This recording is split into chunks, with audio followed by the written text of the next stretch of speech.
dari hari-hari agama dan enam bahwa dipuji Allah seperti kalau tidak diharapkan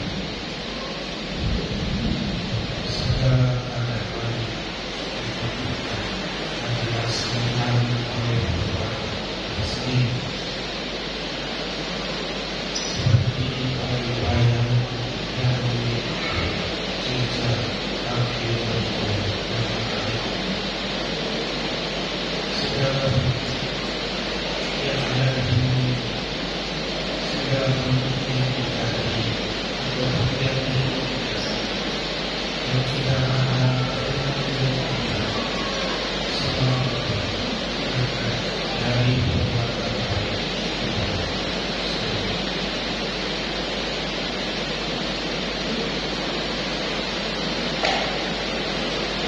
yang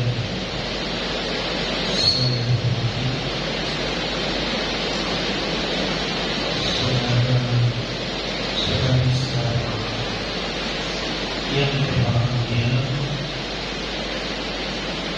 selamat malam.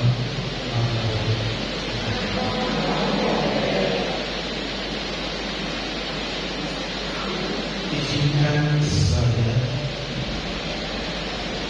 sedikit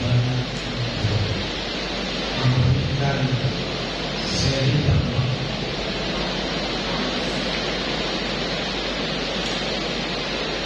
dan seri dakwah ini yang tema spirit dari kualitas manusia. Saudara-saudara, sebelum saya menyampaikan spirit dakwah, izinkan saya sedikit memberikan gambaran pada kondisi yang sebelumnya terjadi di dunia sebelumnya terjadi pada dunia adalah dari sebab penyebaran penyakit ini. Saudara-saudara, suatu kebahagiaan kita semua yang berada di sini dalam kondisi yang sehat, dalam kondisi yang bahagia, dan kita bisa merasakan kebahagiaan karena kita diselamatkan oleh perbuatan baik yang pernah kita lakukan, sehingga kita sekarang ini masih dapat melihat dunia ini dengan kebahagiaan. Saudara-saudara, sebelumnya dampak dari COVID juga dapat berpengaruh pada kualitas hidup manusia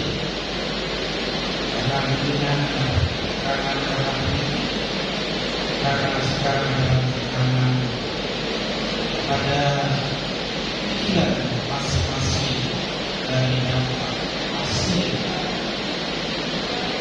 Ada yang suntik, ada yang belum suntik, ada yang berkata pada saat disuntik dampaknya adalah sampai sekarang, ada yang pegel-pegel, ada yang bingung, ada yang tinggalnya sakit, dan lain sebagainya. Itu adalah dampak yang terjadi, tapi kita merasa bahagia karena kita tidak meninggal, termasuk hidup dengan nyaman. Kita kasih bisa menikmati hidup dengan penuh kebahagiaan.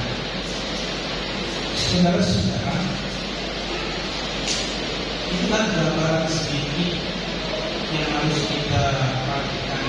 Kita sekarang sehat, kita bahagia, mungkin karena dari sebab kita banyak berbuat baik. Di dalam ajaran Sang Buddha tadi saya sudah jelaskan bahwa perbuatan baiklah yang dapat mendukung kita menjadi bahagia. Karena perbuatan baik itu yang mendukung kita menjadi sehat, yang mendukung kita menjadi bahagia, karena dari sebab kita suka berbuat. Saudara-saudara, mengapa dunia ini semua yang terlahir dari sebab karma? Kenapa karma itu mempengaruhi kita di dalam kehidupan kita sehari-hari? Ya, karena Sang Buddha sendiri bersabda, "Mano ubagama dhamma manusia manumaya." Ya, dari sebab perbuatan baik itulah yang akan mendukung kita menjadi bahagia. Dari sebab kita jarang berbuat baik, maka dari sebab itulah kita menjadi merdeka. Oleh karena itu, Sang Buddha mengatakan bahwa karma itu seperti bayang-bayang yang selalu mengikuti apa yang kita perbuat. Apa maksud dari pernyataan ini? Maksud dari pernyataan ini adalah bahwa kita sebagai umat Buddha itu harus sadar. Kita sebagai umat Buddha itu harus sadar betapa kita mulianya dunia ini bisa mengenal, mengerti ajaran Sang Buddha dengan cara ehipasipa ini artinya adalah kita datang membuktikan sendiri apa yang kita lakukan, apa yang kita berbuat dari sebab yang pernah kita lakukan itu akan berbuat. Saudara-saudara yang berbahagia, kebahagiaan tidak ada yang melebihi kalau kita bisa merealisasi hukum daripada kebenaran sendiri yang dapat merealisasi dari loba, dosa, doa.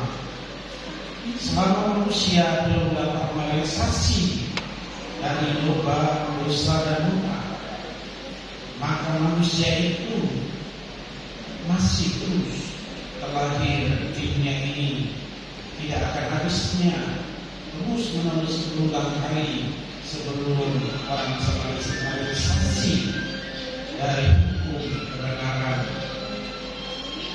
Saudara-saudara, seseorang yang dapat merealisasi kebenaran adalah yang pertama dia harus bisa menjadi orang yang baik. Jadi orang yang bisa menolong orang lain sehingga orang lain tanpa pamrih untuk menolong mereka sehingga mereka menjadi bahagia.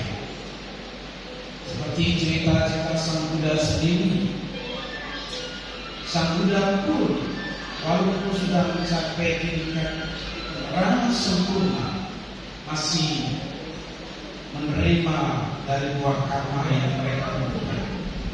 Seperti Angulimala ini membunuh Sang Buddha. Karena kenapa? Karena Sang Buddha ingin menolong ibunya yang akan dibunuh oleh Angulimala. Karena Sang Buddha menggunakan kekuatannya supaya mengalihkan perhatiannya pada Sang Buddha. Seandainya Angulimala ini melakukan pembunuhan kepada ibunya, maka Angulimala ini tidak akan tertolong. Dia akan lahir di alam niraya selama 5.000 tahun karena membunuh ibunya. Tapi karena ditolong oleh Sang Buddha dengan kekuatan kasih dan cinta kasihnya, sehingga Angulimala ini dapat tunduk dan mempraktikkan ajaran Sang Buddha sehingga dapat merealisasi hukum daripada kebenaran itu sendiri, sehingga Angulimala menjadi arhat, Walaupun Angulimala juga menjadi arahan, beliau masih menerima dari buah karma yang mereka lakukan. Masih dilempar oleh masyarakat sehingga Angulimala meninggalnya terlahir di alam. Meninggalnya tidak di alam lagi, tapi beliau sudah mencapai tingkat kegiatan arahat sehingga tidak terlahir kembali. Karena dengan cara itulah mereka merasa menerima dari sebab yang mereka lakukan selama hidupnya. Oleh karena itu, saudara-saudara sedharma yang berbahagia, dari cerita ini manfaat dari hasil cerita ini adalah kekuatan pikiran yang mendominasi di dalam diri kita. Selama kita menggunakan pikiran dengan pikiran yang bahagia, maka pikiran itulah yang akan mendukung mereka terlahir, mengkondisikan terlahir di alam-alam yang berbahagia. Saudara-saudara sedharma yang berbahagia, kita ketahui bahwa di era zaman sekarang ini, apakah ada mungkin seorang arahat yang terlahir di zaman sekarang ini menjadi seorang arahat? Mungkin ada, tapi kita tidak mengetahui. Kalau mereka sudah bebas dari lubang dosa dan dosa, mungkin ada.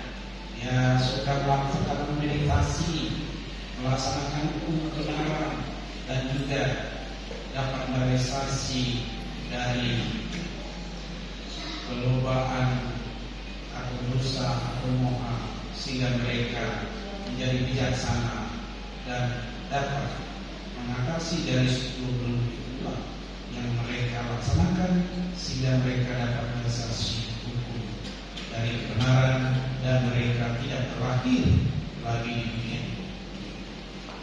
Kita ketahui bahwa di era zaman sekarang ini orang dipina bukan ingin terlahir di dunia ini, karena masih banyak kemekatan di dalam batinnya, masih banyak keinginan-keinginan yang mereka inginkan, sehingga mereka juga sulit untuk realisasi dari hukum dari kebenaran itu sendiri. Sama seperti yang disampaikan oleh Sang Buddha sendiri pada saat ketemu dengan Buddha di Pangkara. Sang Buddha bertekad pada saat itu, atau Subeda itu bertekad ingin menjadi Buddha. Pada saat baru ketemu dengan Buddha di Pangkara, 500 kali kelahiran baru bisa menjadi Buddha. 500 kali, sehingga ingin menyempurnakan kebaikan, selalu menjadi bodhisatta, baru bisa merealisasi dari kebenaran, ditambah dengan 4 asian kapal, baru dia bisa merealisasi menjadi Buddha. Ibaratnya 4 asian kapal itu ibaratnya satu kapal itu hancurnya bumi. Hancurnya bumi itu baru satu kapal, belum 2 kapal, 4 kapal hancurnya bumi, baru ada Buddha di India.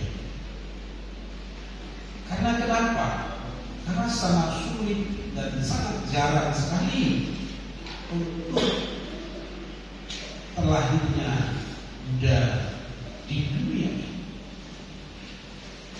Kehancuran baru 4 kapal ditambah 500 kali kelahiran, baru menjadi Buddha. Tidak gampang dan tidak mudah untuk menjadi Buddha.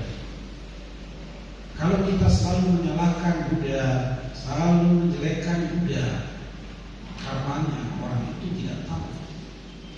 Karena kalau orang yang sudah menjelekkan Buddha, Dhamma, dan Sangha, dia tidak akan bisa menemukan ajaran yang baik, dia juga tidak akan bisa merealisasi kebenaran sendiri. Sehingga dengan kita banyak melakukan perbuatan baik saja, tidak cukup, apalagi sudah menjelekkan nama Buddha. itu bisa 1000 esen kapal, kita tidak akan bisa merealisasi kebenaran itu sendiri. Saudara-saudara sedharma yang bahagia, sekarang ini baik dari ajaran itu banyak menuangkan ajaran roh. Ajaran dharma sudah tidak lagi eksis di mata mereka, sehingga mereka menyalahkan kekuatan itu, sehingga di era sekarang ini banyak orang tergerakkan oleh parti-parti yang ingin menghancurkan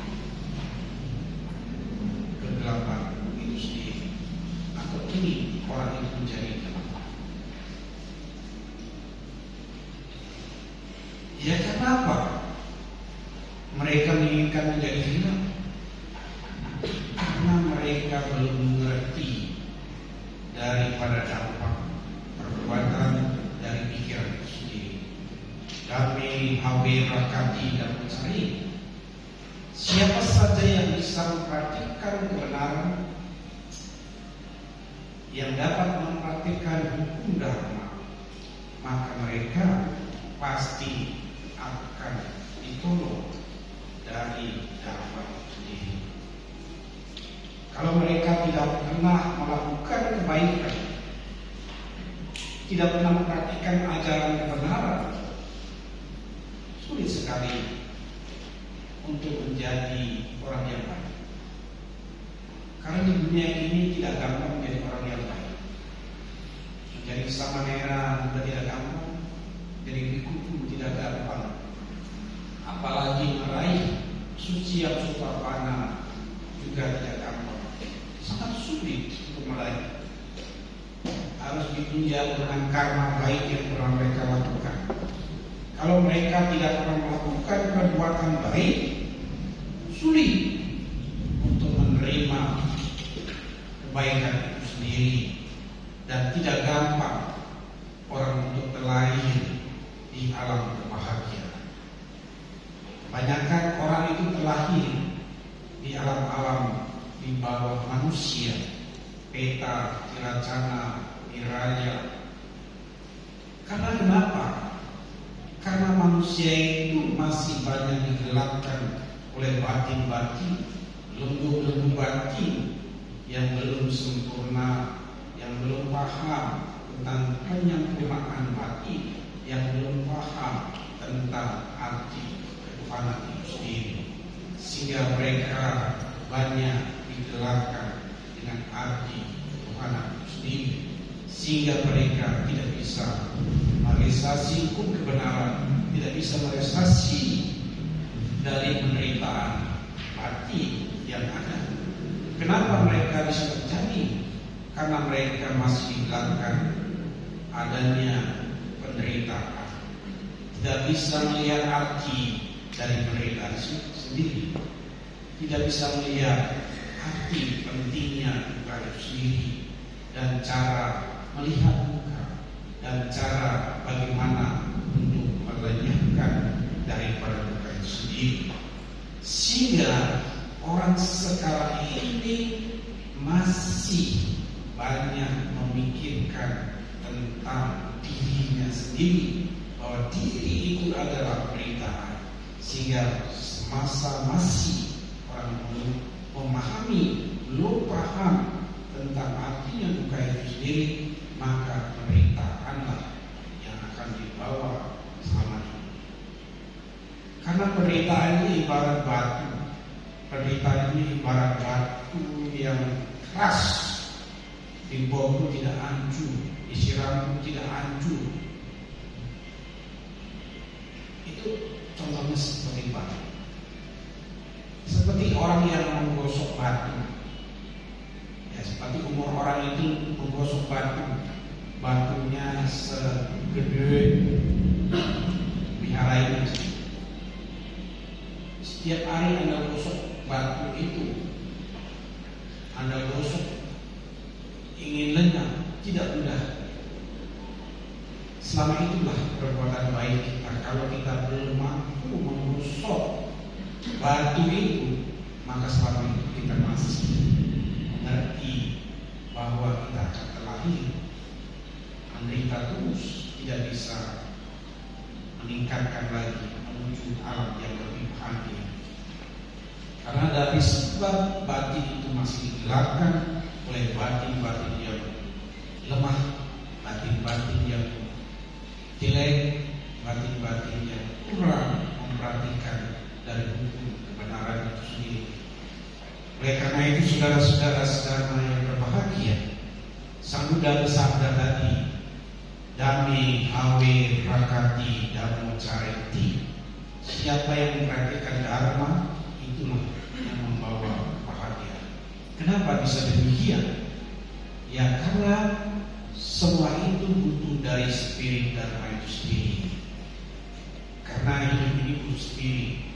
Kalau tidak ada spirit, ya tidak mungkin kita bisa terlahir menjadi seperti ini. Kita bisa bahagia karena ada spirit yang pernah kita lakukan. Kita wajah bagus karena ada spirit yang pernah kita lakukan. Kita wajah ganteng karena dari sebab spirit yang pernah kita lakukan selama hidup kita. Lalu bagaimana spirit orang yang wajahnya tidak ganteng, yang hitam? Saya tidak menyalahkan yang hitam, yang jelek, karena spirit itulah yang mereka bawa. Di saya ini adalah wajahnya agak hitam, mungkin di dalam batin saya ini masih ada kegelapan di dalam diri saya. Di dalam diri saya ini juga pasti masih ada yang lebih hitam, spiritnya. Ada lagi yang lebih hitam, melebihi dari yang hitam. Itu adalah contoh dari perbuatan yang pernah kita lakukan, melihat dari spirit yang telah mereka lakukan dari wajah. Wajah-wajah Anda ini sebenarnya sudah cukup di dalam kondisi di era sekarang yang tidak sedih, tidak jelek juga, sedang-sedang. Ya karena spirit Anda munculkan sehingga spirit itu membawa kebahagiaan, membuat kita bahagia. Mungkin kita bisa menjadi cantik, mungkin kita bisa menjadi ganteng, ya karena kita selalu dekat dengan Sang Buddha, lalu dekat dengan ajaran Dharma. Kita tidak mudah membenci, kita tidak mudah memarah, karena ada spirit dari Dharma.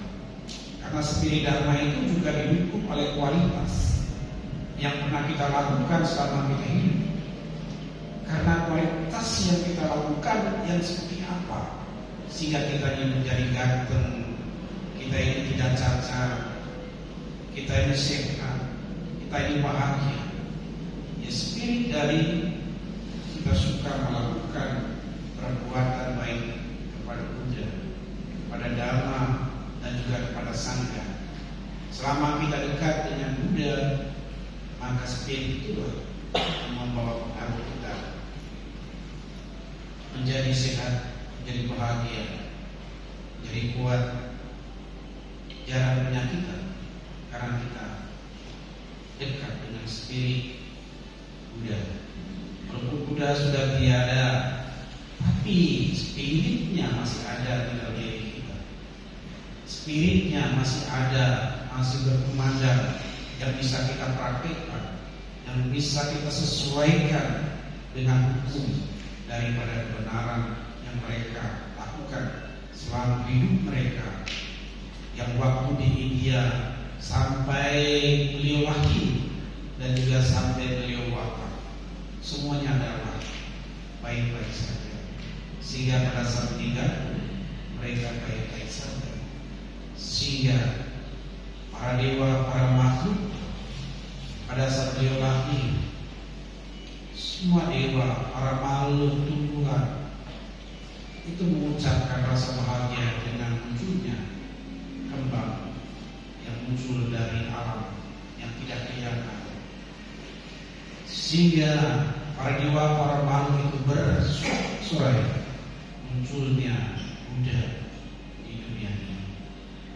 Saudara-saudara sedharma yang berbahagia, kita merasa bahagia kita berkumpul di sini, kita merasa senang kita dekat dengan ajaran Sang Buddha.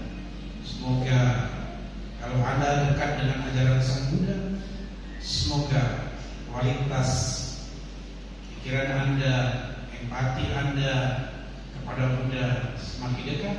Semoga kalau Anda semakin dekat dengan Buddha, semoga Anda tidak lahir lagi di dunia ini, dan semoga Anda bisa merealisasi daripada hukum kebenaran. Saudara-saudara sedharma yang berbahagia, itu adalah sedikit gambaran dari kualitas dharma.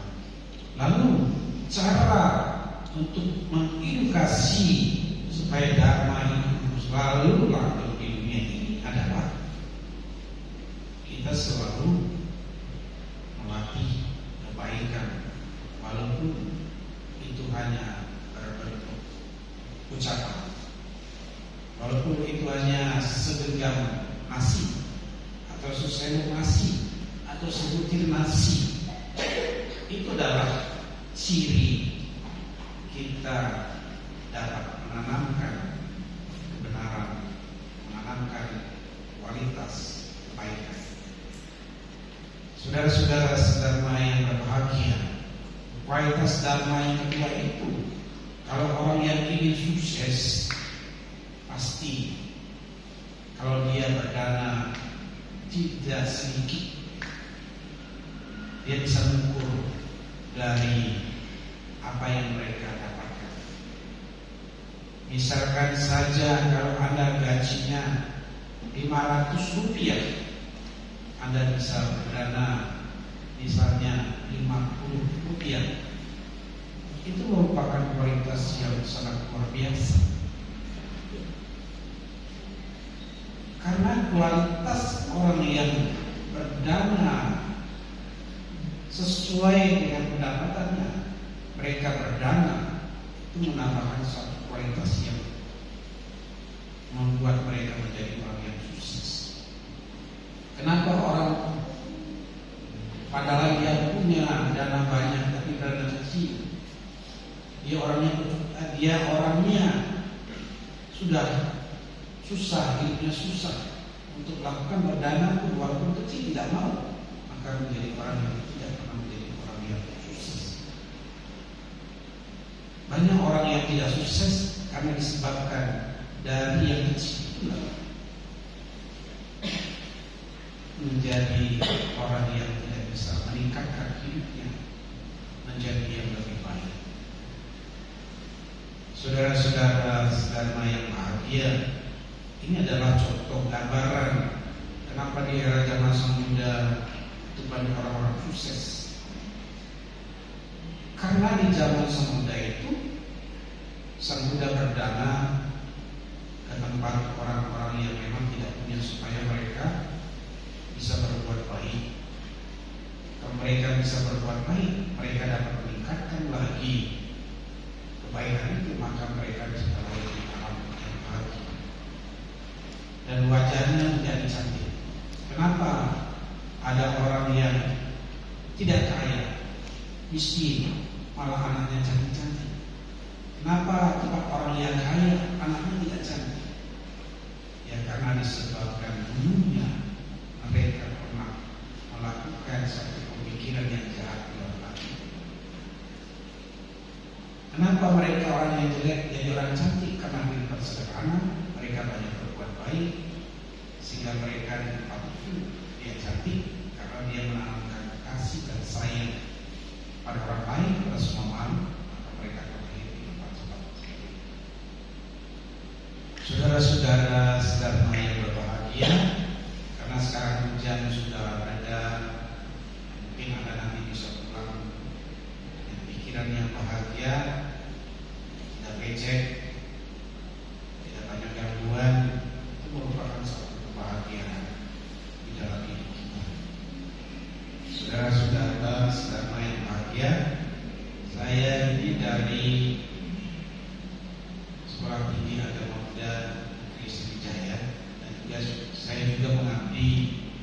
di Majukuti, sehingga saya diberi kesempatan berbuat baik di sini untuk menyampaikan data. Dan juga pengetahuan saya memang juga tidak begitu banyak daripada Anda. Saya juga masih banyak belajar pengetahuan dari sekolah. Siapa tahu di antara saudara-saudara sedharma yang di sekolah di Staben, Sekolah Tinggi Agama Buddha Negeri Sriwijaya, itu masih dibutuhkan lagi 100 orang. Siapa tahu mendapat beasiswa. Dicari beasiswa sekitar masih 110 beasiswa. 110 orang yang butuh beasiswa. Ya, di sekolah ditanggung, asrama ditanggung, makannya ditanggung, sama 4 semester. Kalau itu dia tidak lagi, tapi uang sekolahnya masih ditanggung oleh pemerintah. Mereka masih memperkuat ya nilainya. Siapa tahu kalau ada saudara-saudara yang ingin sekolah, ayo kalau mau sekolah ke sana. Siapa tahu ingin meningkatkan ajaran agamanya, ya walaupun bagaimanapun ya belajar di agama Buddha itu supaya tujuannya adalah mengerti ajaran Sang Buddha. Sekolah sudah mengerti ajaran Sang Buddha, itu suatu perbuatan, kemajuan, kebahagiaan, yang jadinya memberikan kekuatan, kemajuan pada diri kita sendiri. Dan juga sangat menerima yang bagi yang dalam mampu yang boleh sekolah di S2. S2-nya di situ pendidikan. Dan juga saya sebagai sekretaris prodi di S2 itu memberi harapan kepada saudara ingin mau sekolah di S2-nya. Siapa tahu ada yang ingin meningkatkan lagi di S2, ada yang blended, maksudnya di S2 itu blended. Ya berapa hari di kampus, berapa hari menggunakan meeting. Bagi yang di kantor-kantor kerja bisa menggunakan meeting. Ya sekolahnya terjangkau lah, karena sekolah negeri itu kan yang paling murah. Sekolah negeri itu adalah paling murah, satu semesternya Rp300, 300.000. Paling kan kalau yang satu, kalau yang sekolah mungkin satu semesternya 2 juta lah. Jadi kalau 4 semester 2 juta ya 8 juta. Sudah selesai S2 ya tesis. Jadinya sangat murah kalau sekolah di Staben Sriwijaya. Karena itu adalah sekolah negeri dimiliki oleh negara.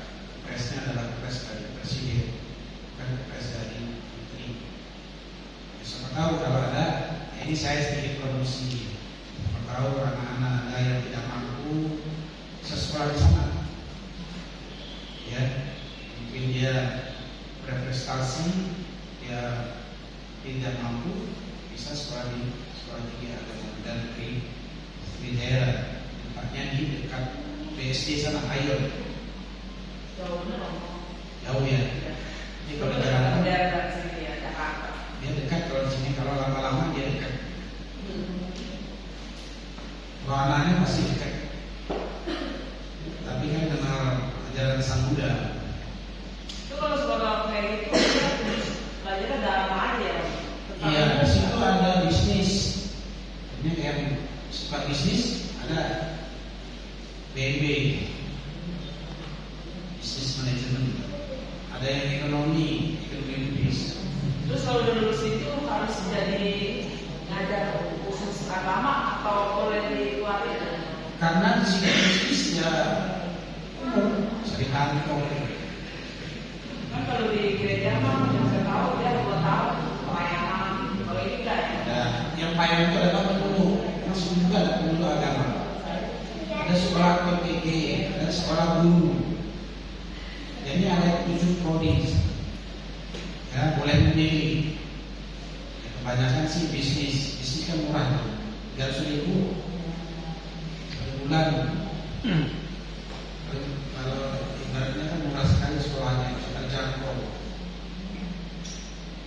Ya mudah-mudahan ya tidak mampu, yang mampu ya terserah belajar dengan saya yang profesi aja tidak tahu. Siapa tahu ada yang keinginan, ibu yang ada anaknya, putra putrinya ingin sekolah tidak mampu ya boleh seperti saya menerima gelombang ketiga. Dites atau apa ya?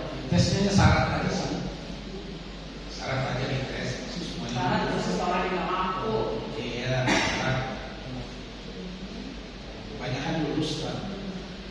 Ya, soalnya pengen segala macam udah kebanyakan lulus. Ya itu. Ada yang ditanyakan kira-kira ceramah saya? Tapi tadi temanya spirit atau spiring ya? Saya tulis spirit beneran. Spirit. Tuh, spirit. Saya dari sini sampai ke depan spirit. Saya tulis spirit kan sebagai tema saya sebutkan. Spirit berarti sama. Kalau spirit lagi semangat. Makanya saya udah sebenarnya spirit terus nanti selama nggak ada tulis nggak ada rumah spirit, tapi awal sebenarnya spirit pertamanya. Ya, ibaratnya itu motivasi tersendiri. Maaf, makanya saya nanya. Di dalam tubuh kita ini kan memang mempunyai spirit spiritual. Spiritual, cing, pada spirit nasi. Spiritual, spirit. Karena mungkin ibu di dalam diri ibu itu ada spirit yang tidak kelihatan. Mungkin leluhurnya, para dewa yang tidak kelihatan itu spirit. Karena kadang kita tidak pernah menemukan spirit yang ada. Kalau kita mungkin ada makhluk-makhluk yang dekat dengan kita, nah, mereka tolong mereka menjadi spirit. Kalau pijit juga ada pijit, itu namanya spirit juga ya. Ya, spirit. Tapi saya tidak jelaskan itu takut nanti kekuatan gaib. Ya biasa, motivasi biasa. Bukan dengan spirit karma. Ya, ada yang ditanyakan? Kira-kira ada yang ditanyakan? Ya, kalau ada yang ditanyakan yang sekolahnya siapa tahu bisa. Romo, mau nanya Romo. Ya, Romo Setia Dharma masih di sono nggak? Romo Setia Dharma sudah pensiun. Dia sudah pensiun sekitar 10 tahun. Kalau anaknya Ibu Lalita, Ibu Lalita masih TB dibiayai oleh pemerintah. Sudah belajar S3 ke Semarang. Gitu. TB-nya guru bahasa Inggris karena Ibu Lalita kan guru bahasa Inggris. Jadi dia kuliah lagi dibiayai oleh pemerintah, semuanya dibiayai. Makan, tidur, perjalanan seperti dibiayai oleh pemerintah. Karena tugas belajar. Dan tentunya adiknya si Arya sana juga mas. Adiknya nggak mau belajar, capek. Yang mau adalah adiknya si Ibu Lalita. Kenal ya Ibu Lalita ya? dia tinggalnya dekat di rumahan Romo. Arkadia. Daerah sini juga ya? Di Arkadia. Oh, ya ya. Ya, ada lagi yang kira-kira ditanyakan? Sini ada yang dari Sriwijaya? Ada ya? Gak ada yang tahu Sriwijaya? Ada yang tahu sebelumnya Sriwijaya? Kemarin saya mau ke Ciodeng, keluar dari tol ada sebelah kiri ya Romo ya. Ah, iya benar. Situ ada pos yang mulia, baru ketemu itu ada Resident Evil. Nah di bawahnya Sriwijaya itu udah masuk Pak Ayun. Saya ada belajar kaca masuk Kenwi yang di dekat Roa Company. Katanya alumni situ juga Romo. Oh iya benar. Jurusan Dharma Duta ya Romo. Iya Dharma Duta. Terus sekarang sudah banyak apa namanya prodi yang bisa sekolah. Karena sekolah sekarang ini mahal semua. Sekolah SD ini sudah 2 juta lebih. Sekolah di sana nggak sampai 2 juta, 300.000. Sekolah TK aja udah 500-an bulan. Kalau S2-nya dibandingkan dengan Nalanda gimana, Romo? Ya, S2-nya kalau dibandingkan dengan Nalanda gimana? ya karena sana di sini kan negeri, kalau negeri kan lebih murah.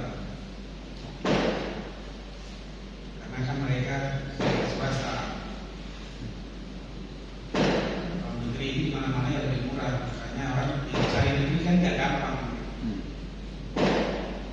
Jadinya ingin orang sekolah negeri susah Ikut tes dulu soalnya kan. ikut tes. Oleh karena itu ya supaya di sini semuanya sekolah, ya, cara hidupnya lumayan, pola pikirnya lumayan. Sekolah di Taben Sriwijaya, ya, sehingga anaknya tidak menganggur. Harapannya bisa sekolah, ada yang bisa kerja, yang malamnya bisa untuk belajar. Yang satu bisa ada yang malam, planning juga ada yang satu. Tapi dia khusus agama dan penduduk.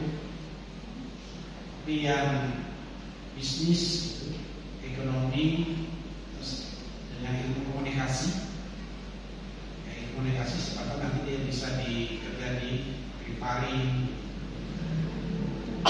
bisa kerja di Gorontalo sebagai komunikasinya. Ya kira-kira ada yang ditanyakan? Tadi ceramah saya sudah jelas atau belum? Saya tidak ceramahnya panjang-panjang. Sedalam itu yang saya bisa. Karena saya tahu kalau ceramah panjang-panjang capek, dulu pun capek, bosan. Di era sekarang kan tidak capek lihat game, daerah game, banyak inovasi-inovasi. Kalau ceramah kan gak ada inovasi. Dari zaman sampai sekarang ya begini-gini. Game sekarang kan banyak inovasi. Bisa ngomong, bisa chatting dengan orang lain, dengan orang lain. Dan juga ya memang teknologi sekarang ini ya apa namanya berbahaya juga. Bisa menguras semua yang kita miliki. Tidak hati-hati main teknologi, hanya jadi orang yang pintar supaya HP-nya tidak di-hacker oleh orang, tertas. Romo mau nanya, Romo asli dari Bali ya Romo. Kau tahu? Namanya Ketut. Terus gitu Romo biasanya kalau orang Bali pada itu biasanya bukunya. Udah Romo apa namanya tahu saya. Iya sih sebenarnya. Orang di Bali sendiri itu kan dulunya adanya Buddha Siwa. Sebenarnya situ orang Buddha juga dulunya. Campuran gitu ya. Ya karena Buddhisnya tidak berkembang, mungkin apa namanya ya kayak di India lah. Di India itu kan memang dulu ada Buddhis, tapi karena sudah tidak ada lagi, Buddhisnya hilang.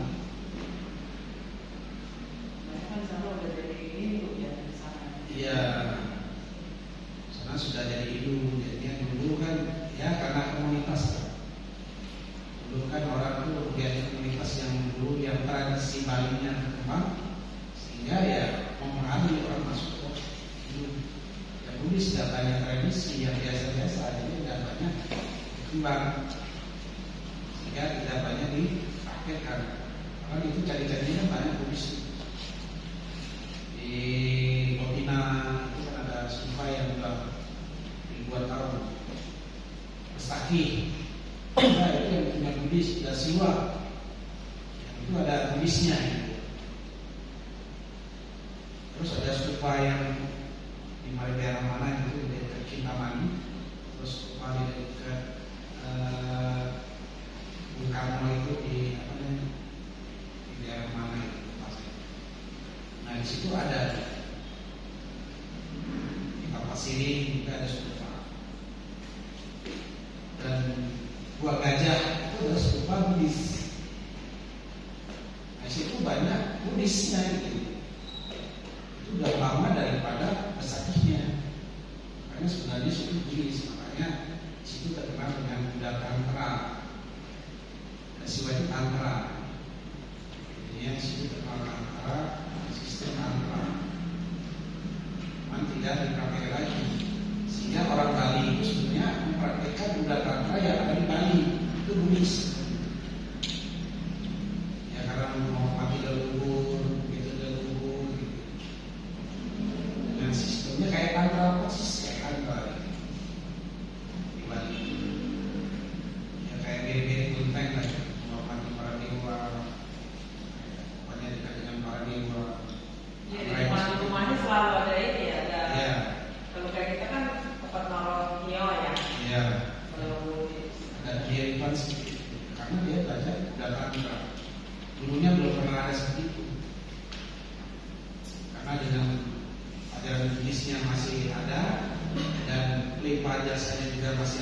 dia selalu melakukan lipat jasa.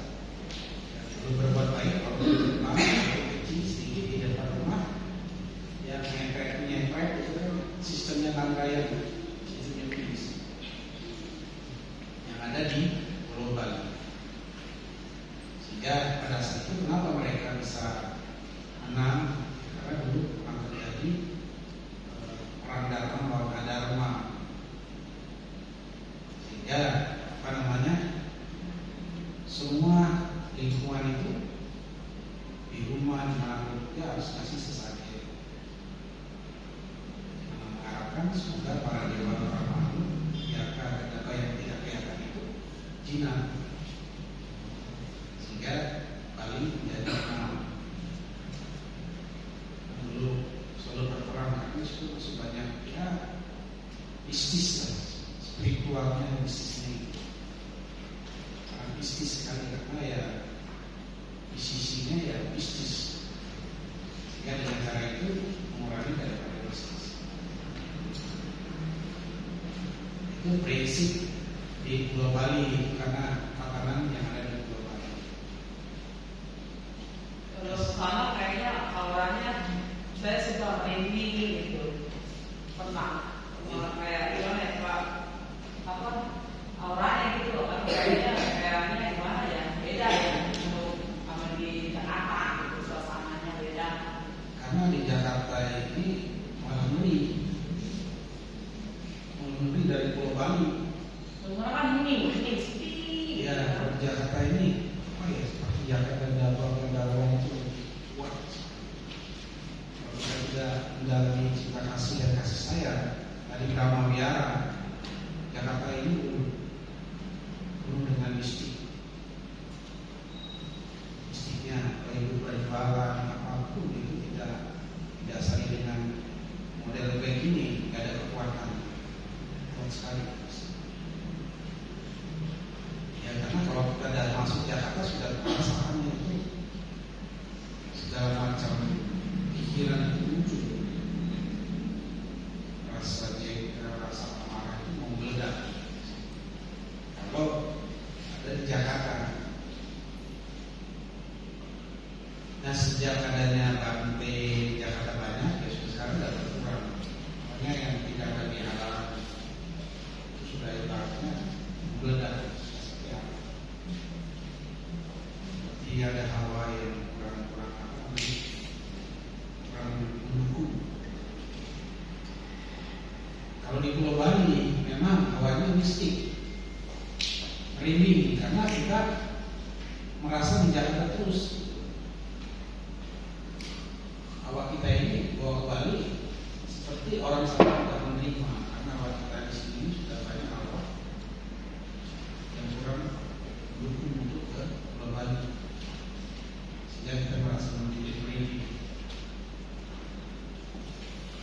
Ya itulah, ibaratnya kalau kita di Banjar masih gelap, depan orang yang sering melipat jasa sudah melakukan kebaikan, terasa gitu. Ya, seperti merinding karena kita di Jakarta ini digelapkan oleh keserakahan, kebencian, yang namanya di Jakarta ya. Pokoknya dari semua alam-alam itu, bagaimana mereka menjadi orang kaya,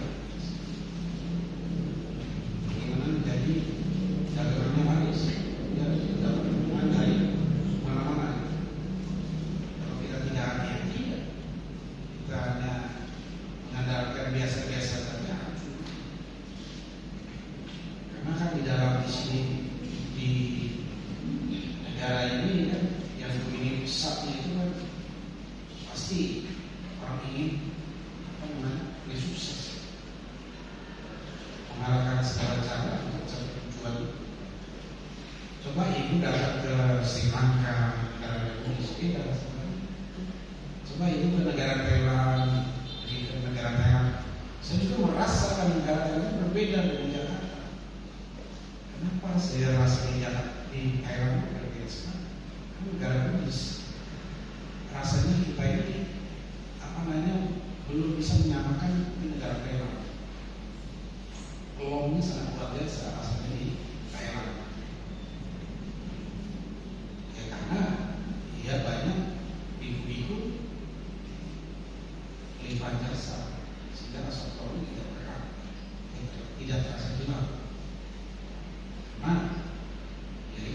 mengkondisikan kita lahir di mana ya, kondisinya kita di situ ya sebenarnya di situ. Kalau ibu nanti ingin lahir di Thailand ya bisa juga. Ini lahir di Pulau Bali ya bisa juga. Ya mengkondisikan ya seperti orang Bali, mengkondisikan orang Thailand, mengkondisikan seperti dari Tengah, mengkondisikan seperti Israel melawan Iran, Palestina. Ya nanti tempatnya lahir di tempat yang berperang, berkonflik. Karena kita suka konflik. Nah sama seperti di negara kita ini kan ya masih ya ingin lebih baik hidupnya dengan segala cara, tapi dia tidak tahu nanti sebabnya itu dilakukan oleh mereka nanti lahir di orang-orang yang berkonflik. Itu menurut pandangan saya, memang juga ada yang merasakan yang seperti itu. Ya banyak-banyaklah memang jasa, banyak di rumah, kasih air, ya sesaja kasih rumah sesaja di rumah itu adalah yang mengkondisikan kita terhindar dari hal-hal seperti itu, dan juga kita mengkondisikan menjadi orang yang sukses. Ya siapa tahu luluhnya ingin minum, walaupun kita tidak melihat secara itu pasti ada secara kasat mata. Siapa tahu ada luluhnya ingin mampir minum. Nah dengan cara dia juga mendoakan kita juga jadi orang sukses. Itu adalah prinsip kami orang Bali. Rata-rata orang Bali kan kalau di kampung sukses, rumahnya paling sukses karena mereka menghargai, menghormati para leluhur. Leluhur itu membantu kesuksesan. Ya itu saja. Itu menyimpang masih kata-katanya menyimpang saya. Masih Romo. Iya. Ada lagi yang bertanyakan? Suara saya tak dengar nggak ya? Dengar ya? Iya. Kalau tidak dengar, ya sekali lagi ada yang ingin sekolah nggak? Sebagai kalau ini kan sudah mulai ini. Nah ini saya sedikit promosi saja. Siapa tahu di sini ada mahasiswa kan bisa sedikit banyak ada hubungan baik di sini.